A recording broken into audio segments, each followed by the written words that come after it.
Good afternoon, everyone. We are outside BBC London with Aliya Nazki. She is a BBC journalist and a presenter, news presenter for Sarbin, BBC Urdu.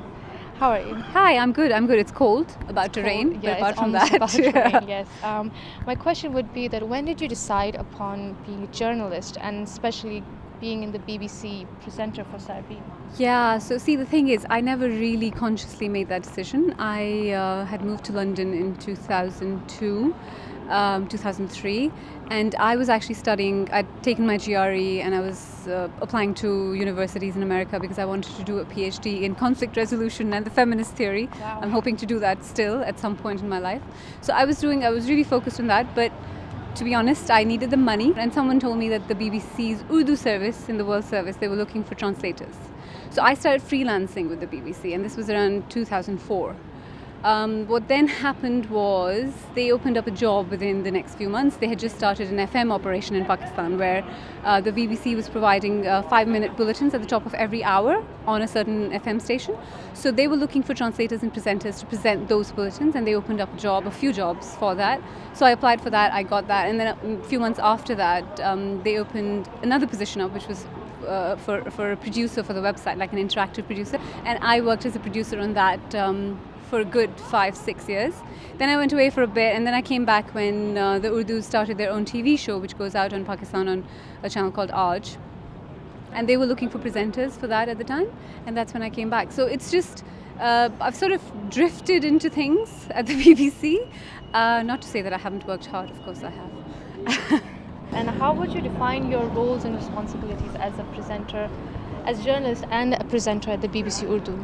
So most presenters that you see in this building are also journalists. Some of them are just presenters, they will just present the news, but a lot of them also are involved in production.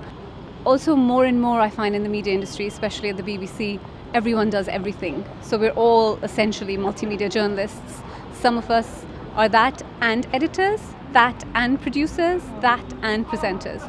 So, it's like a multifaceted, every role now is a multifaceted role. So at the drop of a hat, they'll say that you need to set up and produce and present a Facebook Live because a guest has suddenly turned up, and you should be able to do all of those things. So it's very, I think the definitions that used to be quite rigid before have become more flexible.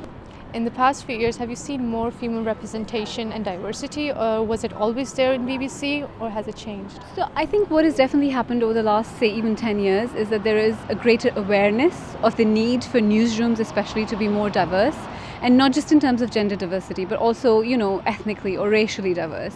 As far as our team is concerned, our team in London, when I first started, was much larger. There have always been more men on our team. Now it's a smaller team, but our editor is a woman. So that's I think that's the first time in the history of BBC Urdu that our editor is actually a young woman. A lot of the reporters we have, for example, in Pakistan now, a lot of them are young women.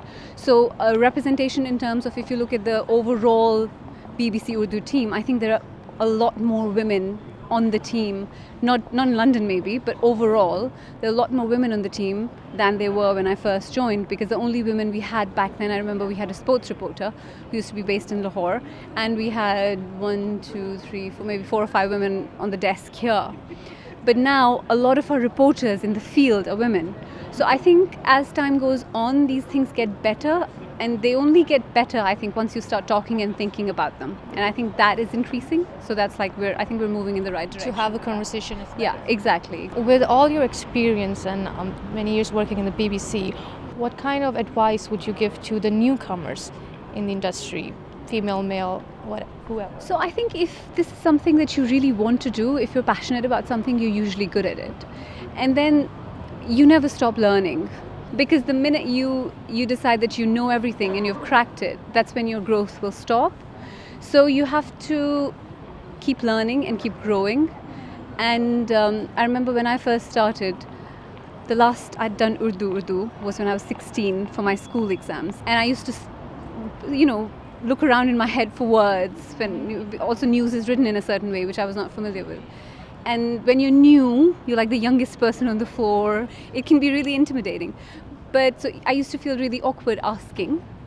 But But I remember the editor at the time, he said to me, it's better to look like a fool in front of 10 people than to look like a fool in front of 5 million people. So it's better to make a mistake in the newsroom and ask for help than to make a mistake on air. And I've stuck by those rules. I think that's a really, really good rule. If you're in doubt, you ask, and you know, you learn and you grow and you move forward. Thank you so much, Aliya, for having us and doing the interview. Pleasure. And giving such a wonderful time. Pleasure. And thank you everyone for watching. We will look forward to your feedback and we'll come back to you. Thank you so much.